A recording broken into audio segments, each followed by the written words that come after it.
இந்த பாலியல் வேட்டை என்பது எங்கு நடக்கிறதுனா வெற்றி பெற்ற கலைஞர்களுக்குள் மட்டும்தான் நடக்குது. இப்போ நிறைய படங்கள்ல நீங்க பார்த்தீங்கன்னா திடீர்னு ஒரு நியூஸ் வரும், கதாநாயகனுடைய கன்னத்தை கடித்தார் அப்படின்னு ஹீரோ பேர் போட்டு ஒரு திடீர்னு ஒரு செய்தி வரும். ஒரு பெண்ணை வந்து கார்ல வந்து இவங்க வந்து பாலியல் ரீதியா வந்து பயன்படுத்துறதுக்காக வேண்டி கடத்திட்டு போனாங்க அப்படின்னு நடிகர் திலீப் குமார் மேல ஒரு வழக்கு வந்துச்சு. மலையாள நடிகருடைய அது மேல ஒரு வழக்கு வந்துச்சு. இன்னொரு பக்கம் அவர்களே முன்வந்து கூட இந்த மாதிரியான வெற்றிகளுக்காக சில இணக்கமான ஒரு சூழலை உருவாக்கி கொள்வது அப்படின்னு இரண்டு வகையான சிக்கல்கள் இருக்கு. அவங்க என்ன பண்ணிட்டாங்கன்னா, நடிப்பு வராததுனால, சரியா நடிக்க தெரியாததுனால நீக்கப்பட்டோம் அப்படிங்கிறத வெளியில சொன்னா தனக்கு பெரிய பாதிப்பு உண்டாகுங்கிறதுக்காக அவங்க என்ன பண்ணிட்டாங்கன்னா, அந்த டைரக்டர் வந்து எனக்கு அத்துமீறி ட்ரை பண்ணாரு, அதுக்கு ஒத்துழைக்காதனால என்னை வந்து நடிக்க விடாம வந்து இந்த மாதிரி திருப்பி அனுப்பிட்டாங்க என்று ஒரு விஷயத்த அவங்க வெளியில சொன்னாங்க.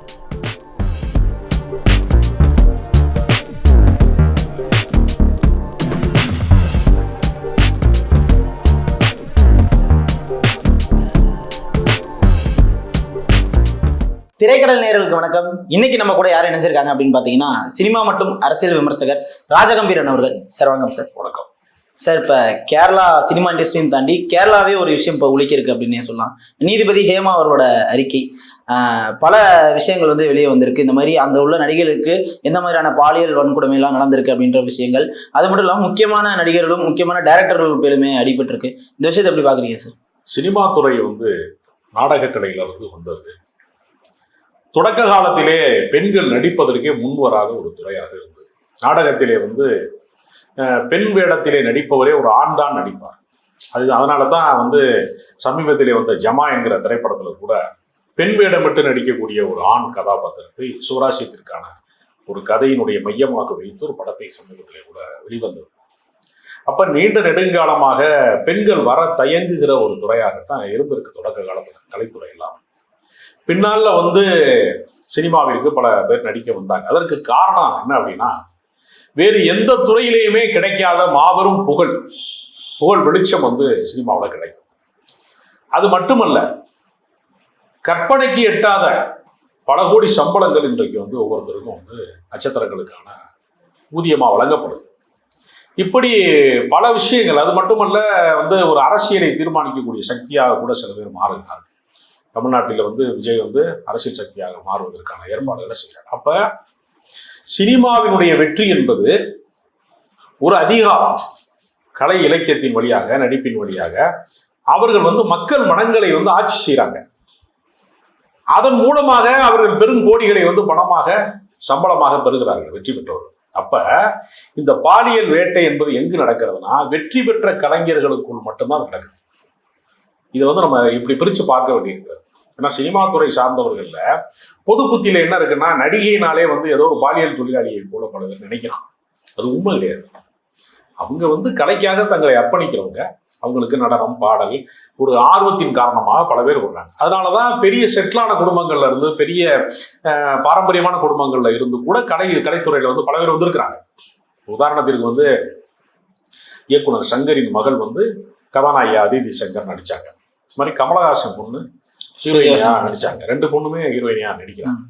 அப்ப இந்த மாதிரி பேக்ரவுண்ட்ல இருந்து வர்றவங்களுக்கு ஒரு பாதுகாப்பான சூழல் இருக்கு. இந்த முதல் தலைமுறையா எந்த பேக்ரவுண்டு இல்லாம வர்றாங்கல்ல, அவங்கள வந்து ஆசை வார்த்தை காட்டி நான் உனக்கு அப்படி பண்ணித்தரேன், இப்படி பண்ணித்தரேன் என்று சில பேர் வந்து அந்த பெண்களை வந்து பாலியல் ரீதியாக அவர்களுடைய இச்சைகளுக்கு பயன்படுத்திக் கொள்வது அப்படிங்கிறது ஒரு சில இடங்கள்ல தவிர்க்க முடியாம நடக்குது. அப்போ மற்றபடி வேற எங்க நடக்குது அப்படின்னா, சில நேரங்கள்ல என்ன நடக்குதுன்னா, நடிகர்கள் தயவு இருந்தா நமக்கு அடுத்தடுத்து தொடர்ச்சியா படங்கள் வரும், நம்ம மார்க்கெட்டை தக்க வச்சுக்கிறதுக்கு ஹீரோவோட அனுசரித்து போகணும் அப்படிங்கிற உளவியலோட சில பெண்களுமே கூட அப்படி இணக்கமான சூழலை காட்டுகிறது அப்படின்னு ஒரு வழக்கமும் ஏற்கனவே உண்டு. இது வந்து மற்ற துறைகள்ல நடக்கக்கூடிய என்ன எல்லையில வந்து இது மாதிரியான விஷயங்கள் நடக்குமோ அதே அளவுதான் சினிமாலையும் நடக்குது. ஆனா இருட்டில் நின்று கண்ணடிச்சா யாருக்குமே தெரியாது. சினிமா துறை என்பது வெளிச்சத்துல கண்ணடிக்கிற வேலையா இருக்கு. அவர்களை பற்றி இப்ப ஐடி துறையில வந்து ஒரு பெண் வந்து இந்த மாதிரியான ஒரு பிரச்சனையில வந்து இருந்தா, பாலியல் புகார் அளிச்சா அப்படின்னா அது மிகப்பெரிய செய்தியா மாறாது, ஊடக வெளிச்சம் பெறாது. முழுக்க மீடியால வந்து ஒரு பெரிய அளவுல வெளிச்சம் பெறுறது அப்படிங்கிறது சினிமா துறை சார்ந்தவர்கள் பற்றி. அப்புறம் தங்களுக்கு பிடித்த கதாநாயகர்களை பத்தி, ஹீரோக்களை பத்தி, ஹீரோயினியை பத்தினா பல கட்டுக்கதைகளை பேசி ரசிகர்களே மகிழ்ச்சி அடைவான். இப்போ நிறைய படங்கள்ல நீங்க பார்த்தீங்கன்னா திடீர்னு ஒரு நியூஸ் வரும், கதாநாயகனுடைய கன்னத்தை கடித்தார் அப்படின்னு ஹீரோ பேர் போட்டு ஒரு திடீர்னு ஒரு செய்தி வரும்.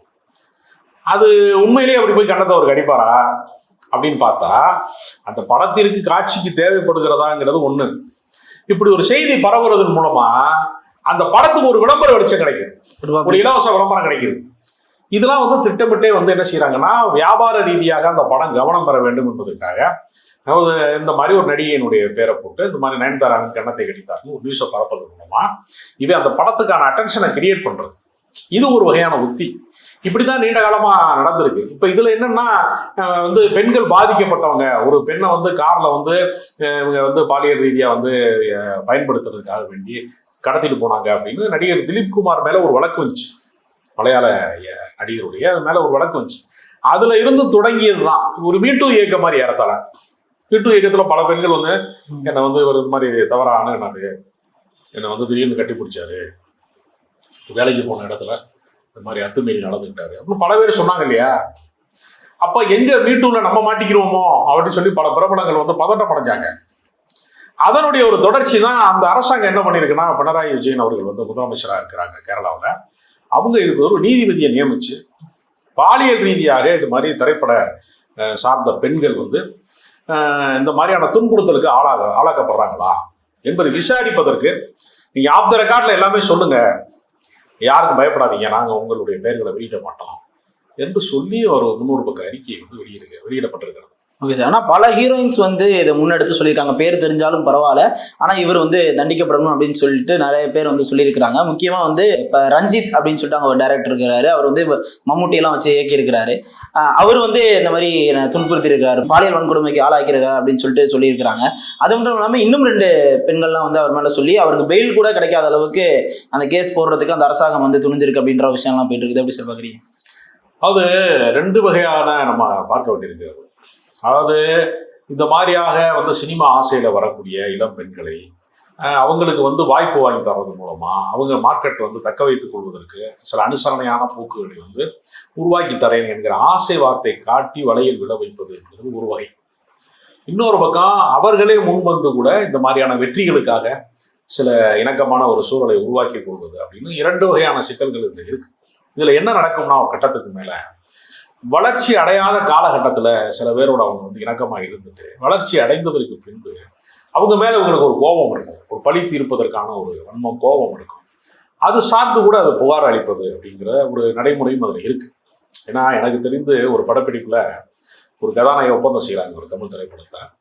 அவங்களுக்கு வந்து அந்த டைரக்டர் வந்து நினைக்கிற மாதிரியான ஒரு கேரக்டரை வந்து உருமாற முடியல, அவங்களால நடிக்க முடியல. டைலாக் சொன்னா தப்பு தப்பா இருக்கு, நிறைய டேக் போறாங்க. அப்போ ஒரு கட்டத்துக்கு மேல அந்த டைரக்டர் என்ன முடிவு எடுக்கிறாருன்னா, இந்த பொண்ணு வந்து இந்த கேரக்டருக்கு செட் ஆக மாட்டாங்க, கதையை கெடுத்துருவாங்க அப்படின்னு ஒரு முடிவுக்கு வந்து அவங்களுக்கு ஏற்கனவே அட்வான்ஸ் எல்லாம் கொடுக்கப்பட்டிருக்கு, இதோட போதும் அப்படின்னு பேக்கப் பண்ண சொல்றாங்க. அவங்க என்ன பண்ணிட்டாங்கன்னா, நடிப்பு வராததுனால, சரியா நடிக்க தெரியாததுனால நீக்கப்பட்டோம் அப்படிங்கிறத வெளியில சொன்னா தனக்கு பெரிய பாதிப்பு உண்டாகுங்கிறதுக்காக அவங்க என்ன பண்ணிட்டாங்கன்னா, அந்த டைரக்டர் வந்து என்கிட்ட அத்துமீறி ட்ரை பண்ணாரு, அதுக்கு ஒத்துழைக்காதனால என்னை வந்து நடிக்க விடாம வந்து இந்த மாதிரி திருப்பி அனுப்பிட்டாங்க என்று ஒரு விஷயத்த அவங்க வெளியில சொன்னாங்க. அப்ப நடந்தது ஒன்று, வெளியில சொன்னது ஒண்ணா மாறிடுச்சு. இந்த மாதிரியான சிக்கல்களும் இருக்கிறது. சில பேர் பட வாய்ப்புக்காக வேண்டி, ஏன்னா சினிமா பல பேருடைய கனவாக இருக்கிறது, அந்த கனவு நிறைவேறாத பட்சத்துல இது மாதிரியான விஷயங்கள் வந்து புகாரா மாறுவதற்கான சிக்கல்கள். Okay sir. அதில் முக்கியமாக தமிழ் நடிகர் ஒருத்தர் பேர் அடிக்கப்படுது. இந்த மாதிரி ரியாஸ் கான், அந்த நம்ம ஊரில் வந்து இந்த வடிவேல் படங்கள்லாம் நடிச்சிருப்பாரு, அவர் மேலே ஒரு குற்றச்சாட்டு, அவர் மறுக்கிறாரு அப்படின்ற சில விஷயங்கள்லாம் போயிட்டு இருக்கு. அதை எப்படி சொல்லுவாங்க? இன்னொன்று, பாலியல் ரீதியான குற்றச்சாட்டுகளை வந்து நீங்கள் மீடியாவில் வந்து பகிரங்கமாக சொல்லலாம், ஒருத்தர் மேலே குற்றச்சாட்டு சொல்லலாம். அதற்கான நிரூபணங்கள் இருக்கு இல்லையா? இவங்க சொல்கிற வழக்குகள்லாம் பார்த்தீங்கன்னா ஏறத்தாழ வந்து 10 வருஷத்துக்கு முன்னாடி இருந்துச்சு, 8 வருஷத்துக்கு முன்னாடி இருந்துச்சு, 14 வருஷத்துக்கு முன்னாடி இருந்துச்சுங்கிற மாதிரி விஷயங்களை சொல்கிறாங்க. இப்போ இதையெல்லாம் நிரூபிப்பதற்கான ஆதாரம்ங்கிறது மீடியாவில் பேசுறதுக்கு வந்து உங்களுக்கு எவிடன்ஸ் தேவையில்லை. கோர்ட்டில் அப்படி இல்லை. கோர்ட்டில் வந்து அதற்கு உரிய ஆதாரங்கள் கேட்பாங்க. அப்படிங்கிறப்ப இந்த மாதிரி விஷயங்கள்ல பெரும்பகுதி வந்து ஆதாரங்களை வந்து காட்டுவது அப்படிங்கிறது ரொம்ப சிக்கலான ஒரு விஷயம். அதனால இதுல வந்து பெரும்பாலான பேர் தண்டிக்கப்படுவதற்கான வாய்ப்புங்கிறது நடைமுறையில் ரொம்ப ரொம்ப மைக்ரோ லெவல் குறைவாக தான் இருக்கு. அப்படிதான் நான் அதை பார்க்குறேன். Okay sir. அதே மாதிரி மலையாள இண்டஸ்ட்ரி இப்போதான் நம்ம கவனிக்க ஆரம்பிச்சிருக்கிறோம். ஏன்னா வந்து உலக அளவுக்கு அதை கவனிக்க ஆரம்பிக்கிறாங்க. ஏன்னா அந்த படங்களும் வந்து அந்த அளவுக்கு தரமா வருது. இந்த மாதிரி சமயத்துல இந்த மாதிரி விஷயங்கள் வரும்போது உலகம் பூரா வந்து மலையாள இண்டஸ்ட்ரியில எப்படிலாம் நடக்குதா அப்படின்ற ஒரு கேள்வி வந்து எழுது. இது எப்படி சொல்ல பாக்குறீங்க? அதாவது சினிமா நட்சத்திரங்கள் மீதான கிசுகிசுக்கு ஒரு பெரிய வேல்யூ இருக்கிறது மாதிரி அவங்களுடைய அந்தரங்க வாழ்க்கை, அவங்களுக்கு திருமணம் நடக்கிறது, திருமணம் வந்து திடீர்னு அவங்களுக்கு அது நின்று போறது எல்லாமே ஒரு செய்தியாக அவங்களுக்கு மாற்றப்படுது. அதனால வந்து பெரும்பாலான பேர் இதற்குள்ள இல்லை. ஒரு சில பேருக்கான ஒரு 17-18 வழக்குகள் வரைக்கும் அதில் இருக்குன்னு சொல்றாங்க. அப்போ மிக குறைந்த பேர் தான் இதற்கான புகார் அளித்திருக்கிறாங்க. அப்போ இது ஒட்டுமொத்தமா இண்டஸ்ட்ரியை பாதிக்குமா, கேரள திரையுலகத்தையே மொத்தமா பாதிக்குமான்னு நிச்சயமா பாதிக்காது. என்ன ஒரே ஒரு எச்சரிக்கை மணினா, நம்ம யாராவது ரகசியமாக நம்ம யாரையாவது அணுகணும்னா இது மாதிரி விளம்பர வெளிச்சத்துக்கு ஒரு வேலை வந்துருச்சுன்னா நம்ம புகழுக்கு ஒரு பெரிய களங்கம் வந்துடும், நம்ம இமேஜ் கெட்டு போயிடும். அதாவது சினிமாவில் நம்ம எச்சரிக்கையாக இருக்கணும் என்று ஒரு புகழுக்காக தானே சினிமாவுக்கு வர்றாங்க. பெரும்பாலும் பணம் சம்பாதிப்பதற்கு அப்படிங்கிறது மட்டுமல்ல.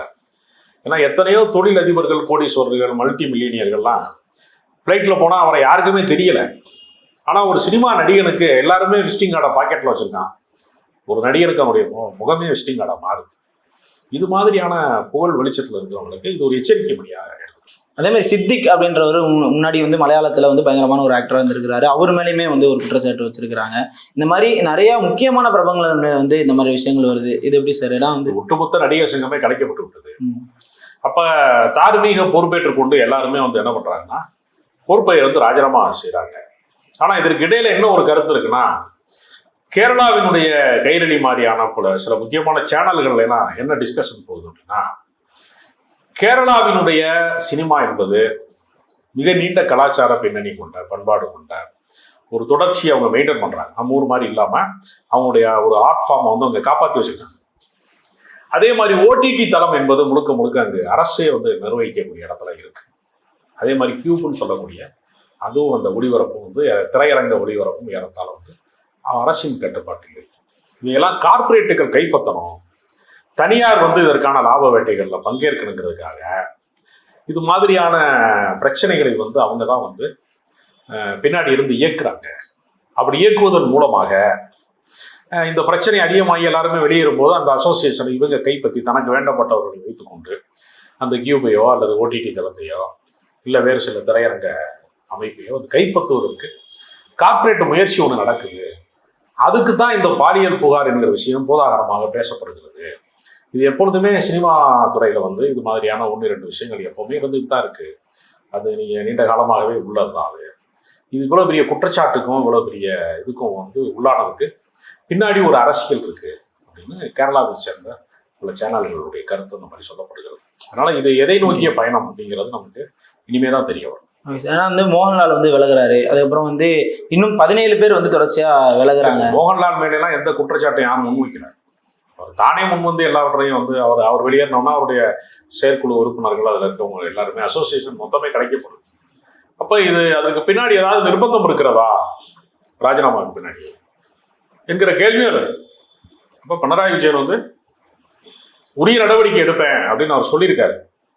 இந்த உரிய நடவடிக்கை எடுக்கும் பட்சத்துல யாரெல்லாம் இதுல மாட்டுறாங்க அப்படிங்கிறது தெரியல. ஆனால் இது போன்ற தவறுகள் எதிர்காலத்தில் நடக்காமல் இருப்பதற்கு இந்த எச்சரிக்கை வந்து நிச்சயமாக பயன்படும். அப்ப கேரளா இண்டஸ்ட்ரியை வந்து நடத்துறது வந்து நடிகர்களோ இல்ல வந்து ப்ரொடியூசர்ஸோ அப்படி கிடையாது. ஏதோ ஒரு மாஃபியா இல்ல அந்த மாதிரியான ஒரு அரசியல் இதுல இருந்து நடத்துறாங்க. மாஃபியான்னு சொல்ல முடியாது, பினான்சியல் செட்டப்னு ஒன்று இருக்கு. எல்லா சினிமாவுக்கு பின்னாடியுமே வெளியில வந்து இயக்குனரா தயாரிப்பாளரா பல பேரை காட்டினாலும் அதுக்கு ஃபண்டு பண்ணக்கூடியவங்க யாரு, ஒரு படத்துக்கு பின்னாடி இருந்து நிதி வந்து பினான்சியல் செட்டப் வந்து உருவாக்குறது யாருன்னு ஒரு கேள்வி இருக்கு.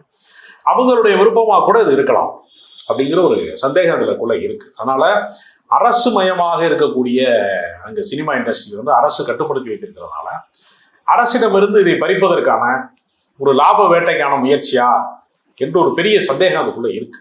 அதனால பாலியல் தவறுகளை நம்ம நியாயப்படுத்தல. பாலியல் ரீதியான வரம்பு மீறல்கள் தவறு தான், கண்டிக்கப்படணும்.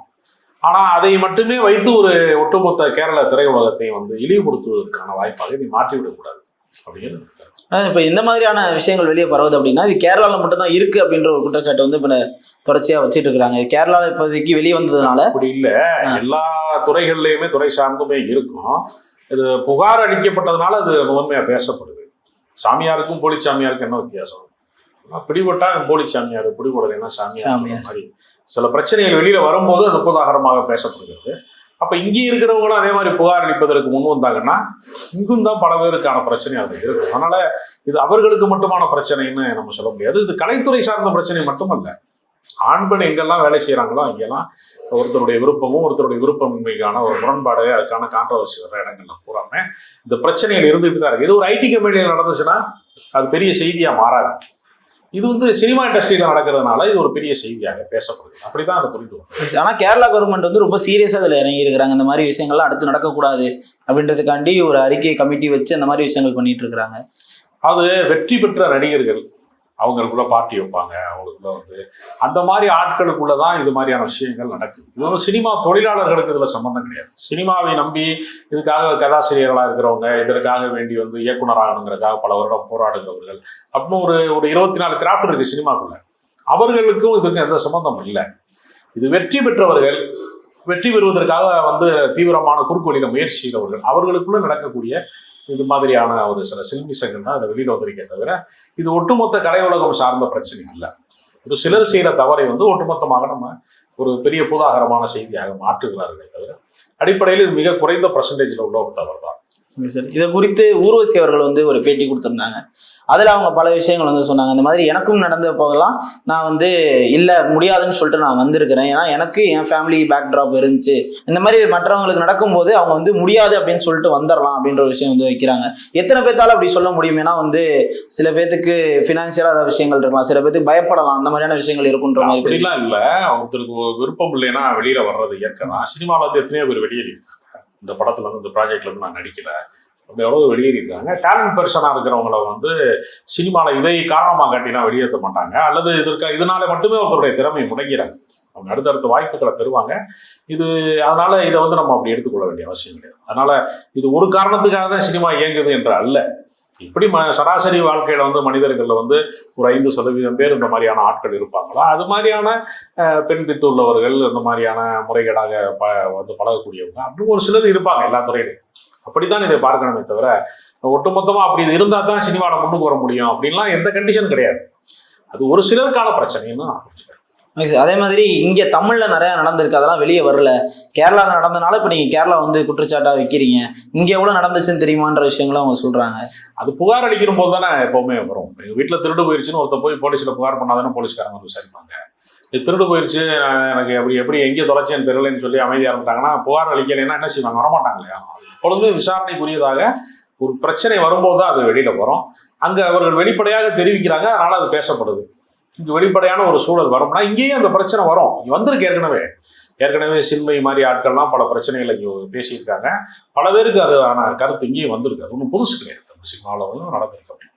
இன்னொரு முக்கியமான விஷயம் எது பேசப்படுது அப்படின்னா, அவங்க சொன்னதுலேயே வந்து ஒரு ஆளை வந்து கூட கூட்டிட்டு போங்க, தனியா போகாதீங்க அப்படின்ற விஷயம் சொல்றாங்க. அது வந்து எப்படி எழுது அப்படின்னா, இன்னும் எத்தனை நாளைக்கு வந்து ஒருத்தரை கூட்டிகிட்டே அப்படி இல்லை. சினிமா படப்பிடிப்புக்கு வரும்போது எப்பொழுதுமே நடிகைகளை வர்றவங்க எல்லாம் அவங்க ஒரு டீமோட தான் வருவாங்க.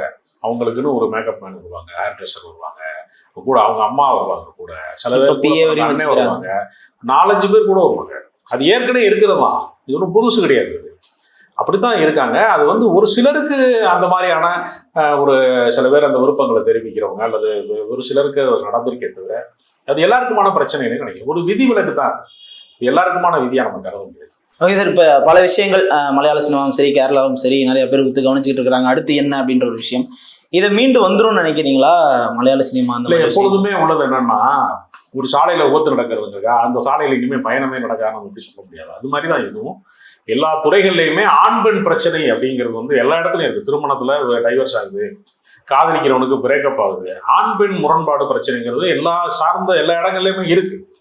அதனால இதை கடந்து கேரளா சினிமா வந்து மீண்டும் வந்து உயிர்த்தலும் நல்ல படங்கள் நிச்சயமா வரும். இது வந்து ஒரு தடையாக இருக்காது. பெண்களுக்கான பாதுகாப்பு அதிகரிக்கப்படுறதுக்கு இது ஒரு வாய்ப்பாக இந்த பிரச்சனை நிச்சயமா வரும். ஓகே சார், பல்வேறு விஷயங்கள் உங்க நேரத்தை ஒதுக்கி அழகா சொன்னீங்க. ரொம்ப நன்றி சார்.